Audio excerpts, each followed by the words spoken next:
مصلح الامت، مجدد ملت، خطیب اعظم حضرت مولانا شاہ وجیہ الدین احمد خان صاحب قادری مجددی رحمۃ اللہ علیہ کی حیات مبارکہ پر ایک نظر۔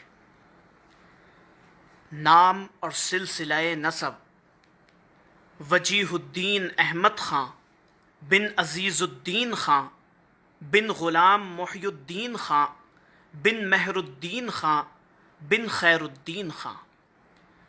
حضرت خطیب اعظم کے مورث اعلیٰ خیر الدین خان صاحب نواب فیض اللہ خان کے دور حکومت میں افغانستان سے تشریف لائے اور رامپور میں مقیم ہو کر یہیں آسودہ خاک ہوئے۔ حضرت خطیب اعظم کا نسبی تعلق افغانستان کے معروف قبیلہ یوسف زئی سے ہے۔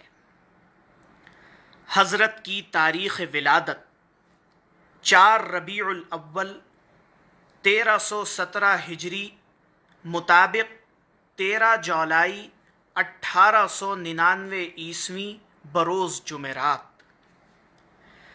آپ کی ابتدائی تعلیم گھر پر والدہ معظمہ کی زیر نگرانی ہوئی۔ 1907 سے 1909 کے درمیان آپ نے حفظ کلام اللہ کی تکمیل فرمائی۔ اس کے بعد مدرسہ دار الارشاد رامپور واقع مسجد میاں خواجہ احمد صاحب میں 1910 سے 1912 تک عربی کی ابتدائی تعلیم حاصل کی۔ 1913 میں آپ حصول علم دین کے لیے مدرسہ عالیہ رامپور میں داخل ہوئے۔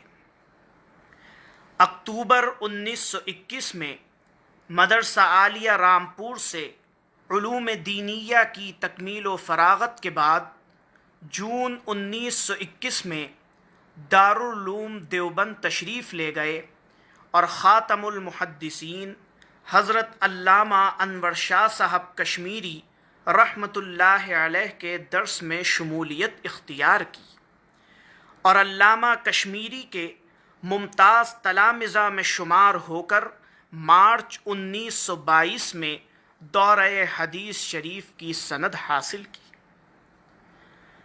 1922 میں علامہ انور شاہ صاحب کشمیری علیہ الرحمہ کے درس ترمذی کی تقاریر کو یکجا کر افادات انور کے نام سے ایک بہترین کتاب ترتیب دی۔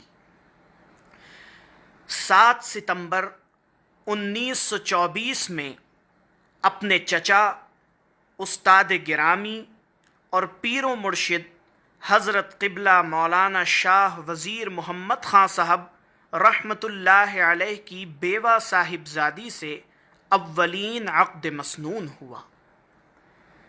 اوائل 1926 میں زوجہ محترمہ کا وصال ہوا۔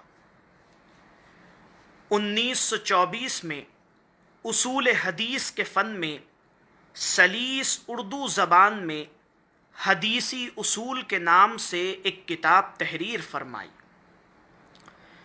23 جون 1927 کو آپ کا دوسرا عقد مسنون جناب محمد حسن خان صاحب کی صاحبزادی سے ہوا۔ 23 جون 1928 کو آپ کی اکلوتی صاحبزادی کی ولادت ہوئی۔ حضرت خطیب اعظم کا عظیم اصلاحی کارنامہ: 1929 میں بنگال ہوتے ہوئے صوبہ آسام کا سفر کیا اور دونوں جگہ بندگان خدا کے باطن کی اصلاح کے لیے عظیم سلسلہ تصوف کی داغ بیل ڈالی۔ بحمد اللہ اس سلسلے کو حضرت کے خاندان کے افراد آج تک قائم رکھے ہوئے ہیں۔ 1935 میں آپ کو اخبار دبدبہ سکندری نے مشہور زمانہ خطیب اعظم کا لقب دیا۔ 1936 میں جامع مسجد رامپور میں پہلی مرتبہ قرآن سنایا اور نماز تراویح کے بعد تفسیر قرآن کریم کا آغاز کیا۔ بحمد اللہ آپ کا رائج کردہ یہ طریقہ حسنہ شہر رامپور اور اطراف میں قائم ہے۔ 30 دسمبر 1936 کو مدرسہ عالیہ رامپور میں بحیثیت مدرس عربی آپ کا تقرر ہوا۔ 1945 میں علم منطق جیسے دقیق فن پر حقیقت المنطق کے نام سے ایک رسالہ تحریر فرمایا۔ 11 نومبر 1945 کو اپنی اکلوتی صاحبزادی رحمت اللہ علیہا کا عقد مسنون افغانستان کے معروف بزرگ شیخ شہاب الدین خاں بڑیچ عرف کوٹا بابا علیہ الرحمہ کی اولاد میں حافظ مولوی نصرت اللہ خاں صاحب محدث علیہ الرحمہ سے کیا۔ 1946 میں علامہ قوشجی کی مشہور زمانہ کتاب شرح تجرید کا اردو ترجمہ کیا۔ حضرت خطیب اعظم کا عظیم علمی، اصلاحی اور تجدیدی کارنامہ۔ 1950 میں رامپور کے زوال پذیر علمی وقار کو بچانے کے لیے اپنے بزرگوں کی آخری آرام گاہ پر مدرسہ جامع العلوم فرقانیہ قائم کیا۔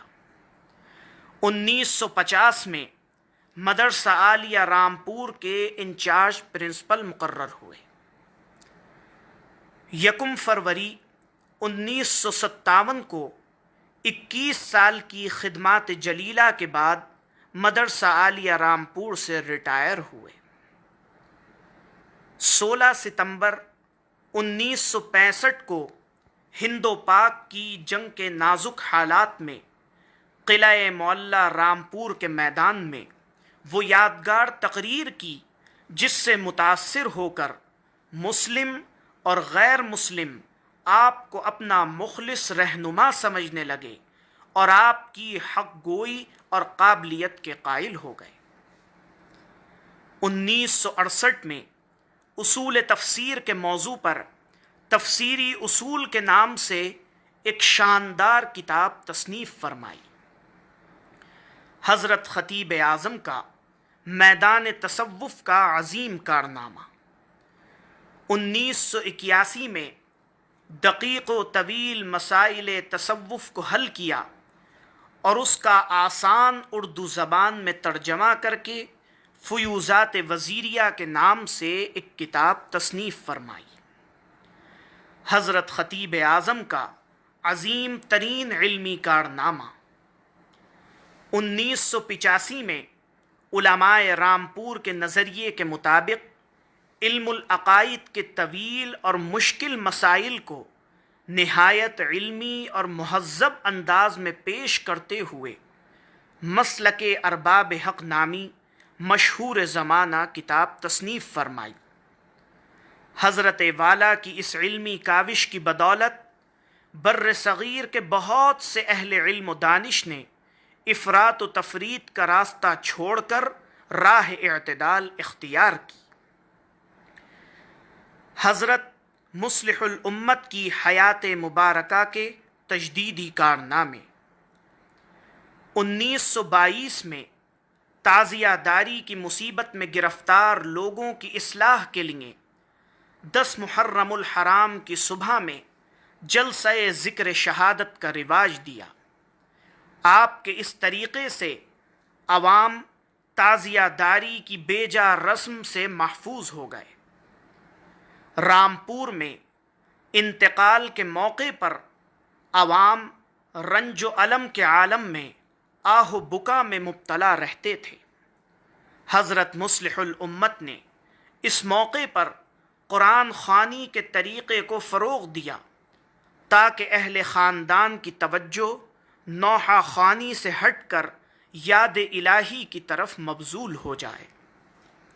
اسی طرح اس زمانے میں وفات کے موقع پر تعزیت کرنے والوں کی توازوں میں چائے اور پان وغیرہ پیش کرنے کا طریقہ عام تھا۔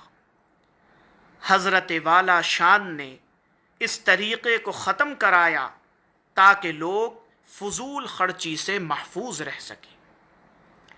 آج سے 90-100 سال پہلے تک رامپور میں یہ رواج تھا کہ حضور نبی کریم صلی اللہ علیہ وسلم کی سیرت بیان کرنے کے سلسلے میں میلاد خوانی کا طریقہ رائج تھا، جس کے تحت کم پڑھے ہوئے لوگ مولود مبارک کی روایتی کتابوں کے ذریعے عوام الناس کے سامنے میلاد پڑھا کرتے تھے، جس میں کمزور اور ضعیف روایات والی احادیث بیان کی جاتی تھیں۔ حضرت خطیب اعظم نے اس طریقے کو یوں تبدیل کیا کہ باقاعدہ ایک عالم دین کے ذریعے سیرت نبی کریم صلی اللہ علیہ وسلم پر تقاریر کا سلسلہ شروع کرایا، جو مستند احادیث اور اقوال پر مشتمل ہوتی تھیں۔ حضرت قبلہ خطیب اعظم نے باقاعدہ سیرت کی محافل کو یہ شکل دی کہ سب سے پہلے کسی حافظ و قاری کے ذریعے قرآن کریم کی تلاوت ہوتی، اس کے بعد پڑھے لکھے نعت خواں کے ذریعے 1-2 نعتوں کا سلسلہ چلتا اور بعد میں کسی عالم کی تقریر ہوتی۔ یہ طریقہ اتنا مقبول ہوا کہ میلاد کی قدیم محفلوں کا طریقہ ہی منسوخ ہو گیا۔ مجدد ملت قبلہ خطیب اعظم نے یہ ممتاز طریقہ بھی اختیار کیا کہ جمعے کے روز عربی کے دونوں خطبوں کے درمیان اردو زبان میں تقریر کا رواج دیا۔ حضرت کا یہ انوکھا اور شاندار طریقہ عوام و خواص کے درمیان رامپور اور بیرون رامپور نہایت مقبول ہوا اور ایک طریقے سے رامپور کی پہچان بن گیا۔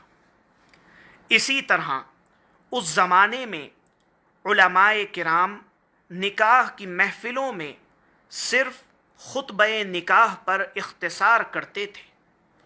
حضرت مجدد ملت نے یہ انداز اپنایا کہ خطبہ نکاح کے بعد اور ایجاب و قبول سے پہلے زوجین کے حقوق و فرائض کے تعلق سے بیان فرماتے۔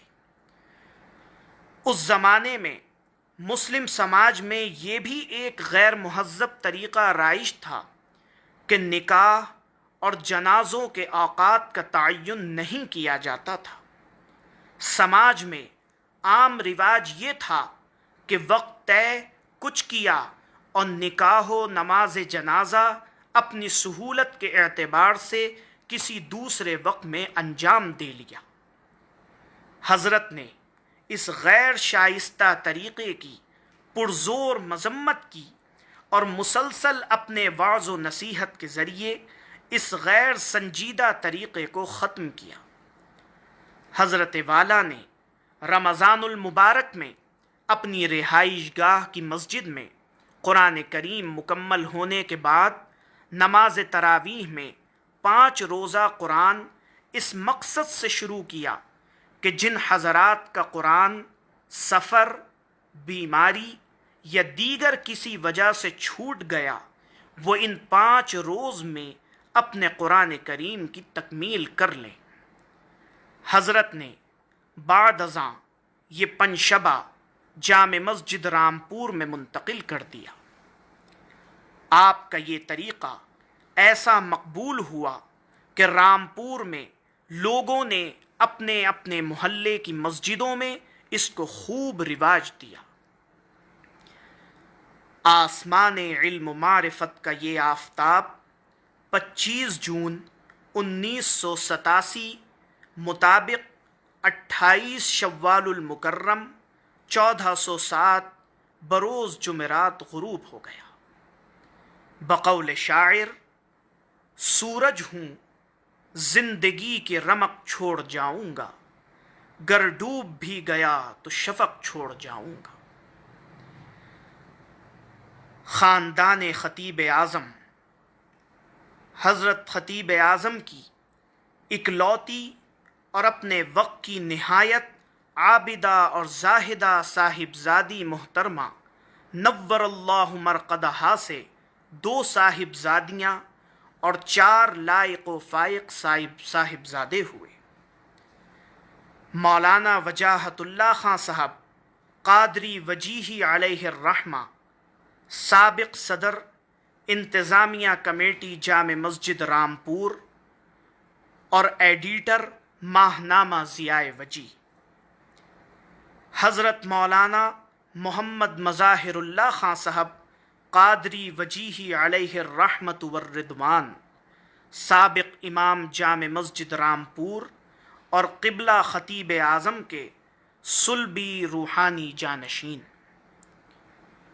ڈاکٹر محمد شاعر اللہ خان صاحب قادری وجیہی مد ظلہ العالی، آپ مستند محقق، متعدد کتابوں کے مؤلف و مصنف ہیں، نیز ہندوستان کے علمی ادبی حلقوں میں معزز شخصیت تسلیم کیے جاتے ہیں۔ آپ اپنے نانا جان کی روایتوں کے امین ہیں، ماہنامہ ضیاء وجی کے لائق ایڈیٹر اور اپنے نانا محترم کے یادگار علمی اداروں کے مینیجر ہیں۔ رب کریم آپ کا سایہ عاطفت وجیہی اداروں اور خاندان خطیب اعظم پر تادیر قائم رکھے۔ مولوی محمد منور اللہ خان صاحب قادری وجیہی علیہ الرحمہ، آپ علمی اعتبار سے نہایت لائق، بہترین مقرر اور شاندار سماجی شخصیت کے حامل نوجوان تھے۔ اللہ تعالیٰ نے آپ کو گوناگون خوبیوں سے نوازا تھا۔ افسوس 27 برس کی کم عمری میں دنیا فانی سے رخصت ہو گئے۔ مولانا وجاہت اللہ خان صاحب کے 3 صاحبزادے ہوئے۔ مولانا اعتصام اللہ خان صاحب قادری وجیہی، امام جامع مسجد رامپور۔ ایڈوکیٹ حافظ شارق اللہ خان صاحب وجیہی۔ مفتی محمد معارف اللہ خان صاحب قادری وجیہی۔ مولانا محمد مظاہر اللہ خان صاحب علیہ الرحمہ کے صرف 1 صاحبزادے مولوی محمد مکارم اللہ خان صاحب قادری وجیہی ہوئے۔ ڈاکٹر محمد شاعر اللہ خان صاحب مد ظلہ العالی کے 3 صاحبزادے ہوئے۔ مولوی محمد معاصر اللہ خان صاحب قادری وجیہی، مولوی محمد معارش اللہ خان صاحب قادری وجیہی، مولوی محمد مدحت اللہ خان قادری وجیہی۔ بحمد اللہ مولانا اعتصام اللہ خان صاحب کے ایک صاحبزادے محمد اعتماد اللہ خان نومولود ہیں۔ حیات خطیب اعظم کے تابندہ گوشوں سے مختصراً چند باتیں آپ حضرات کی خدمت میں پیش کیں، خدا قبول فرمائے۔